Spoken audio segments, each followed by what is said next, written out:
Alors, on parle du Conseil supérieur de la magistrature, Ibou Diouf. Abdou Karim Diop est le nouveau procureur de la République. Exactement, Sokhna Natas. Et c'est pour parler donc de ce vent de changement. Amadou Diouf donc est le nouveau premier président de la Cour d'appel de Dakar.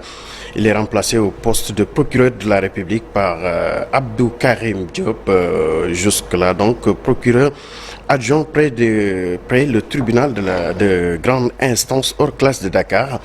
Ce dernier est à présent le procureur de la République près le tribunal de grande instance hors classe de Dakar. Plusieurs autres nominations ont été donc effectuées. Il s'agit de Siré Aliba, précédemment président de la Cour d'appel de Dakar, qui devient président de la Cour suprême. Le procureur général Ousmane Diagne, affecté à la Cour suprême, et Ousmane Chimer Diouf, nommé président de la Cour d'appel de Saint-Louis.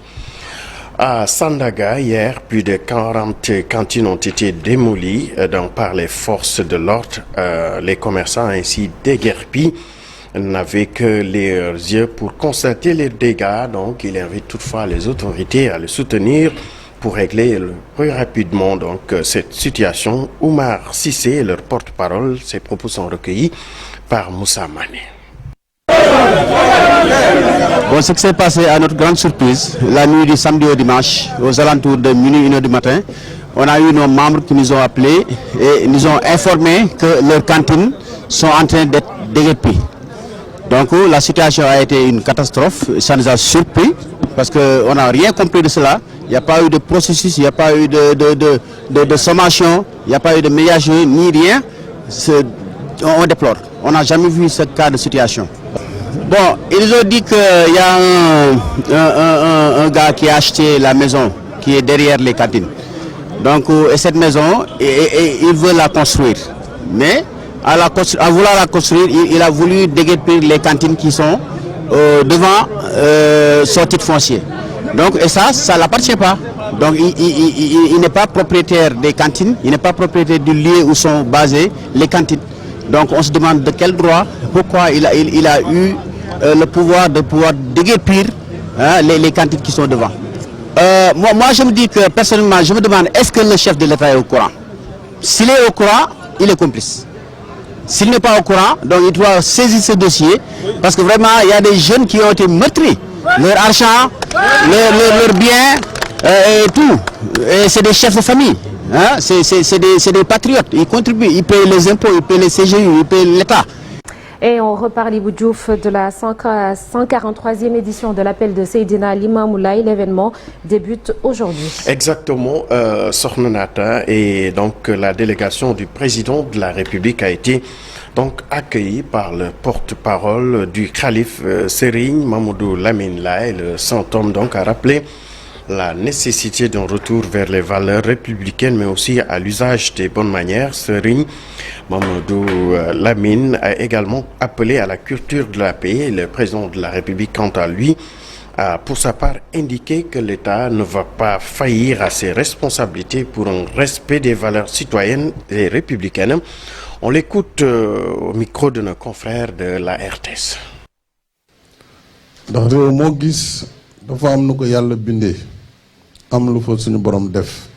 Dans chaque pays, il y a des valeurs qui lui sont propres, des valeurs religieuses, culturelles qui sont des piliers inévitables pour la bonne marche de la société.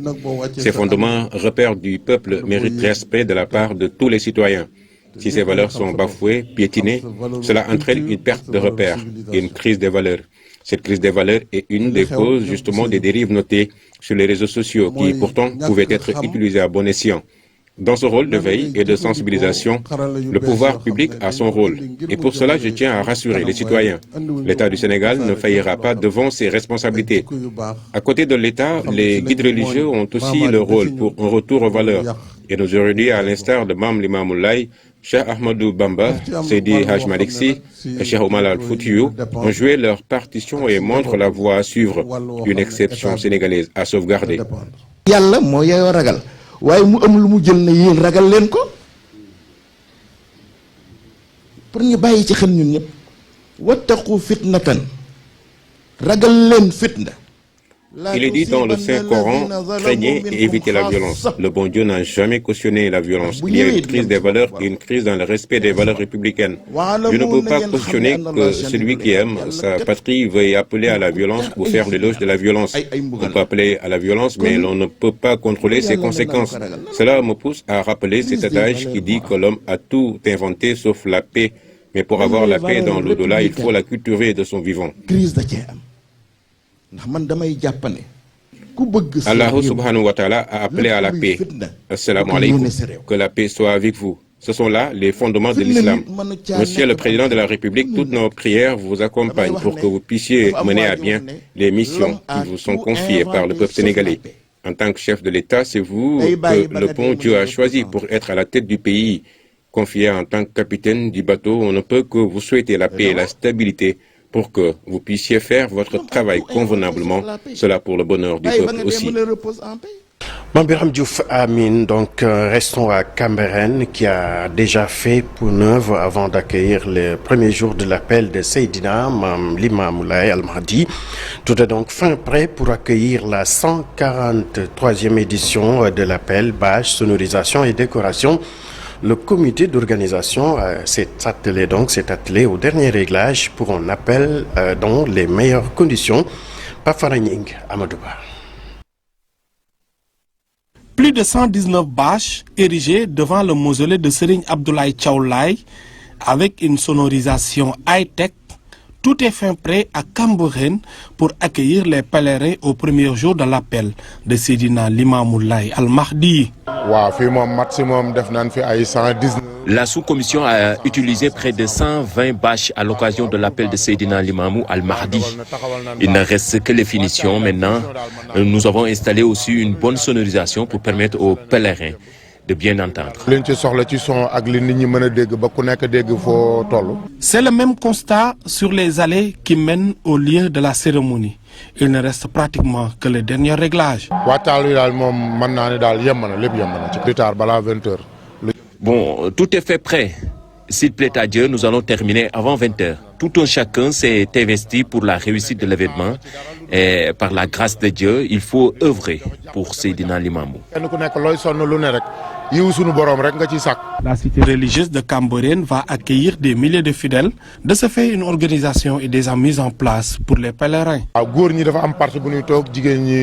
Nous avons fait un dispatching pour séparer les hommes et les femmes, permettre aussi au calife de faire son ziara et d'accéder à la place officielle réservée pour lui, ici sous le pont. À quelques heures du démarrage de la 143e édition de l'appel de Seydina Limamou Laye Al Mahdi, Cambérène a déjà fait peau neuve en attendant les pèlerins, tout de blanc vêtus au rythme des chants religieux. Pape Faranying et les fidèles seront attendus après Cambérène, donc à la grotte communément appelée Khontoubi ou Djulikaye. Des fidèles laïens qui sacrifient à une vieille tradition, union de prière, la paix sociale et la stabilité du pays étaient formulées pratiquement par les disciples de Baye Laye. Bremouna Ndiaye et Mardjeng y ont fait un tour. Nous sommes à la corniche des Almadies. Ce vaste espace abrite le mythique lieu appelé Grotte du Mahdi ou Khontoubi, un site plein d'histoire. Nous sommes dans un sanctuaire. Ce sanctuaire représente un peu ou à la particularité de ce qui se passe à Masjid al-Aqsa al-Mubarak en Jérusalem. Vous voyez que toutes les religions révélées se regroupent dans un petit espace fréquenté par tous les pèlerins ou toutes les croyances. C'est la même chose ici. Pour cette 143e édition de l'anniversaire de l'appel de Seydina Limamou Laye, le serviteur des lieux explique. J'ai eu à recevoir à chaque fois une forte délégation chrétienne qui viennent. Je me suis permis de poser une question, le pourquoi. Ils m'ont répondu. Tout simplement parce que manifestation d'une lumière qui est partie de Popenguine qui les a amenés ici. Ces gens-là ne racontent pas des balivernes. Donc je les accueille, quelle que soit leur confession. Je reçois aussi des fois des juifs qui viennent s'enquérir de de la place ce qui s'y passe, parce qu'ils ont eu aussi à avoir peut-être des visions qui leur permettaient de venir. Du côté des fidèles, le pèlerinage, c'est pratiquement tous les jours. C'est un lieu saint. Nous avons remarqué que tous nos vœux formulés se réalisent après chaque pèlerinage. Et nous avons constaté que le site a fait l'objet d'un toilettage, ce qui l'embellit davantage.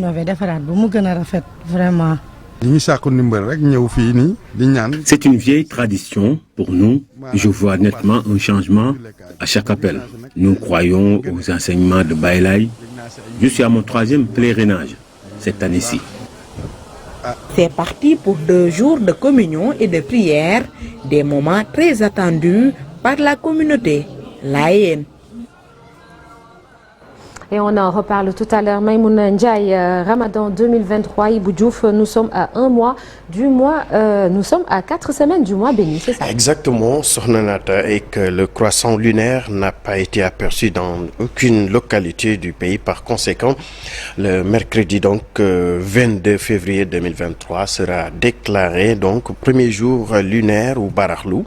Après avoir donc recueilli toutes les informations venant des représentants des différentes localités du pays, notamment dans les foyers religieux, et après une large concertation, la commission lunaire décrète donc que nous sommes exactement à 1 mois du Ramadan. Donc, pour rappel, la commission nationale de concertation sur le croissant lunaire s'est réunie hier donc à son siège pour scruter le croissant lunaire. Sornanata. Merci beaucoup Ibou Diouf. L'actualité nationale revient tout à l'heure et ce sera en Wolof et sous forme de brève. Ce 21 février, retour sur la présidentielle de 1993. Un scrutin remporté par Abdou Diouf avec 58,40% des voix. Abdoulaye Wade était arrivé 2e avec 32% des voix. On en parle dans Un jour au Sénégal, Un jour dans le monde et la 143e édition de l'appel de Seydina Limamou Laye Al Mahdi. Marcel Farba Maroun nous donnera les détails de ce grand événement religieux. Ce sera tout à l'heure.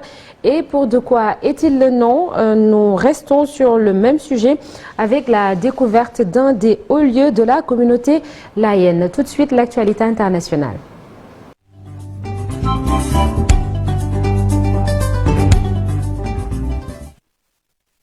L'actualité internationale avec Marcel Farba Maroun, cette actu qui nous mène au Burkina Faso, Marcel. Au Burkina Faso, Sornanata, où au moins 51 soldats ont été tués dans une attaque vendredi 17 février dans la région du Sahel, selon un bilan provisoire de l'état-major général des armées publié donc hier. D'intenses combats ont opposé les soldats burkinabés à un groupe armé terroriste entre Oursi et Déou dans la province de Loudalan, non loin de la frontière avec le Mali.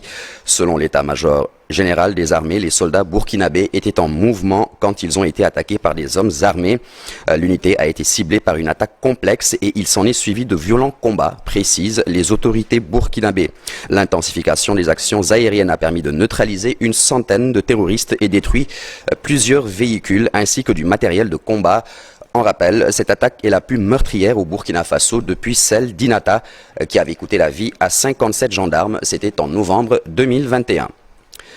Au Mali, un officier et un civil ont été tués par l'explosion d'un engin improvisé hier, lundi 20 février, au niveau d'un poste de contrôle policier dans l'ouest du Mali. Selon le bureau du gouverneur régional de Nara, 7 personnes ont également été blessées dans cette attaque sur la route de la Mauritanie, toujours selon les autorités. Le 7 février, rappelons-le, 2 policiers et un gendarme malien avaient été tués dans l'attaque d'un poste de contrôle par des djihadistes présumés dans la même région. On le rappelle donc, le Mali est en proie depuis 2012 à la propagation djihadiste et à une grave crise à la fois sécuritaire, politique et donc humanitaire. Partie du Nord, la violence touche surtout le centre et l'est du pays et s'est depuis étendue au Burkina Faso et Niger limitrophes. Deux séismes décidément de forte puissance, 6,4 et 5,8 ont de nouveau secoué lundi soir 20 février le nord de la Syrie et la province turque de Hatay au sud, la plus éprouvée par le tremblement de terre du 6 février qui a fait plus de 45 000 morts dans les deux pays.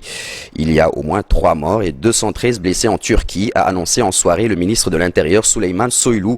Le vice-président Fuat Oktay avait fait état auparavant de 8 personnes blessées par les chutes d'immeubles déjà endommagés. Et en Syrie, ce sont 47 personnes qui ont été blessées à Alep, prises dans un mouvement de panique alors qu'elles essayaient de fuir, a rapporté l'agence Sana. Le chef de groupe de sauveteurs syriens des casques blancs a lui évoqué plus de 130 blessés dans le nord du pays. On termine cette page internationale avec une information de santé. Un nouveau cas de guérison de VIH a été annoncé lundi 20 février après la parution des travaux de plusieurs virologues dans la revue Nature Medicine. Après une greffe de moelle osseuse, celui qu'on appelle le patient de Düsseldorf ne présente plus aucune trace du virus dans son organisme. C'est la 3e fois que cette stratégie médicale fait ses preuves contre le VIH. La transplantation de cellules contenant le gène CCR5 a déjà permis de guérir 2 patients, l'un à Berlin en 2009 et l'autre à Londres en 2019. C'est tout, Sornanata, pour l'actualité internationale. Et rendez-vous tout à l'heure pour la version Wolof de l'actualité hors du Sénégal. Merci beaucoup Marcel Farba Maroun. Dans la seconde partie de l'émission, Abdoulaye Cissé sera là pour la chronique du jour. Forbidden Stories, fabrique de manipulation. C'est le sujet donc de la chronique de ce mardi. Et puis un peu après lui, nous recevrons sur ce plateau Mamadou Barassan, membre du comité scientifique de la communauté Layène. Tout de suite, la revue des